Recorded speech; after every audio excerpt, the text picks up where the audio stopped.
کے سب سے بڑے لیڈر کو اس طرح سزا دینا میرا خیال ہے ان کی خود عدالت کی قانون اور انصاف کی حد تک ہے، اور اس کی انشاءاللہ تعالیٰ جیسے جیسے وقت گزرے گا انشاءاللہ ان کو شکست ہوتی رہے گی اور انصاف اور قانون اپنا راستہ جو ہے خدا کے بدل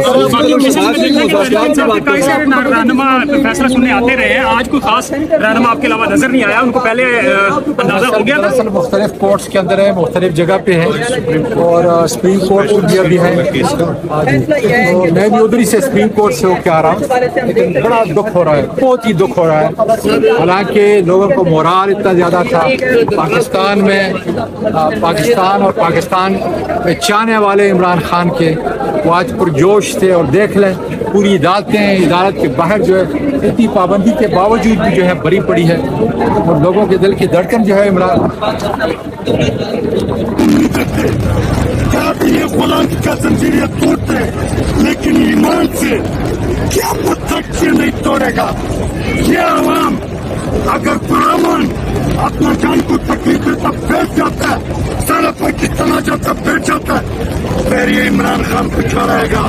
ورنہ میرا خیال یقین تو جہانگیر بھائی خود سے ایمان سے ہم دیکھ کر سوچ کر کہ اللہ یہ ملک ہمارا ہے، جس کے اوپر قربانی بھی کی ہے، یہ سوال سے بچے کا کھیل کرتے ہیں، لندن سے آیا ہوا ہمارے سیٹے کے اوپر گنجا کو بیٹھا دیا، گنجا پاکستانی ہے۔ بڑی بڑی افسوس کرتا ہوں کہ مولانا صاحب نے بولا 5 سال، وہ میرا خیال ہے کسی اور سے بھی سنا ہوگا، وہ جان سے نہ وہ نہیں بولتا تھا۔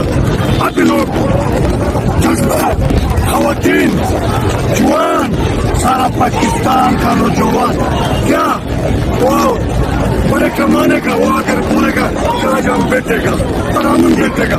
دھاندلی سے متعلق بات کی ہے، امریکی سینٹ میں قرارداد منظور ہوئی ہے پاکستان میں انتخابات دھاندلی کے حوالے سے، پاکستان نے اس قرارداد کو مسترد کیا، کیا کہیں گے؟ پوری دنیا میں آواز اٹھ رہی ہے جسٹس کے لیے، انصاف کے لیے اور ڈیموکریسی جو ہے۔ دیکھیں ایک نقطہ ہے نا آپ کے سوال کے جواب میں، یہ کیوں سارے جو ڈیموکریٹس ہیں وہ آواز اٹھاتے ہیں، جتنے بھی پارلیمنٹس ہوتی ہیں وہ اس لیے اٹھاتے ہیں کہ یاد رکھیں کہ الیکشن میں جمہوریت نہیں ہوتی، صاف و شفاف الیکشن میں جمہوریت ہوتی، صرف الیکشن میں نہیں ہوتی۔ یہ مخصوص نشستوں کا کیس اس لیے امپورٹنٹ ہے نا کہ عوام نے ووٹ کسی اور کو دیا، مخصوص نشست کوئی اور لے کے جا رہا ہے، تو یہ اس کی ریپرزنٹیشن نہ ہوئی عوام کی۔ تو جمہوریت ہوتی ہے کہ عوام کی جو رائے ہے وہ ہے، یا تو پھر الیکشن نہ ہو، کوئی اور سسٹم ہو، یا پھر بیلٹ پیپر پر ایک ہی ہو۔ تو یہ جو قرارداد آئی ہے یہ ہیومن رائٹس اور جسٹس کے لیے الیکشن رگنگ کے خلاف، تو اس کو جو ہے یہ پوری دنیا میں آواز اٹھ رہی ہے۔ اس کی وجہ یہ ہے کہ پاکستان جو ہے، اگر وہ ہم نے اپنی اکانومی کو، اپنی چیزوں کو، اپنے سب چیزوں کو ٹھیک کرنا ہے، اس میں ایک چیز امپورٹنٹ ہے، حکومت اور عوام کے بیچ میں جو ٹرسٹ ڈیفیسٹ ہوتا ہے وہ ختم کیا جائے۔ وہ تب ختم ہوتا ہے جب وہ حکومت ہے جس پہ عوام نے ٹرسٹ کیا ہے، یعنی 8 فروری پہ کے الیکشن میں جس پہ ٹرسٹ کیا وہ آئیں گے۔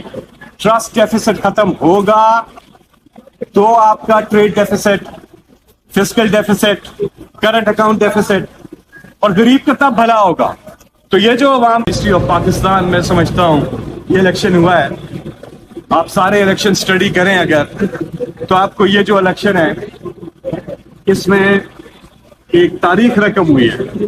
یہ کہتے ہیں نا جی ہمارا بھی نشان ہے، کہاں لیا تھا نشان؟ وہ کہتے ہیں جی سینٹ کے الیکشن میں، اور سینٹ کے الیکشن میں نشان نہیں ہوتا، بیلٹ پیپر دیکھو جا کے، وہ کینڈیڈیٹ کا نام ہوتا ہے، نشان نہیں ہوتا۔ جنرل الیکشن میں نشان ہوتا ہے، کس لیے؟ کیوں؟ پڑھے لکھے جو ملک ہیں جہاں لٹریسی ریٹ بہت زبردست ہے، وہاں پہ لکھا ہوتا ہے بیلٹ پیپر پہ نام، رابن جیک میں ووٹ ڈالو۔ کوئی بات نہیں، پڑھ لیں گے، پڑھے لکھے ہیں، پڑھ لیں گے نام۔ پاکستان جیسے ملکوں میں جہاں تعلیم پر کوئی کام ہی نہیں کیا گیا،